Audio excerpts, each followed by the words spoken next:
مجموعة الأهلي. مجموعة حزبة بيرما. اقعد بقى كده وامسك ورقة وقلم واحسب. عندك بالميراس الأول برصيد 4 نقط، عندك ميامي الثاني برصيد 4 نقط، عندك بوردو الثالث برصيد نقطة، عندك الأهلي الرابع برصيد نقطة.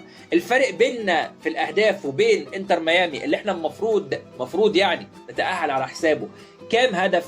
هم عندهم +1 واحنا عندنا -1، يعني لازم الأهلي يكسب المباراة اللي جاية بفارق هدفين، ونادي انتر ميامي يخسر قدام بالميراس بفارق هدفين. هل ده ممكن يحصل؟ بلاش. الاهلي يكسب بفارق هدف ونادي انتر ميامي يخسر بفارق 3 من نادي بالميراس. هل ده هيحصل؟ ازيدك بقى بالشعر بيت. انا عايز اقول لك ان المجموعه الثانيه اللي بوتافوجو كسب فيها نادي باريس سان جيرمان 1-0 قلبت كل الموازين. المجموعه دي المفروض ان الاول دلوقتي فيها نادي بوتافوجو، والثاني نادي باريس سان جيرمان، وكل الفرق في المجموعه الاولى عايزه تقابل نادي بوتافوجو، مش عايزين يقابلوا باريس سان جيرمان. بالتالي المباراه اللي جايه ما بين بالميراس ونادي انتر ميامي ما تدراش ايه اللي ممكن يحصل فيها.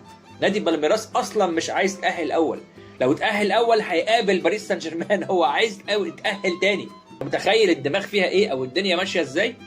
احنا اللي عملنا بنفسنا كده، نادي الاهلي هو اللي عمل في نفسه كده.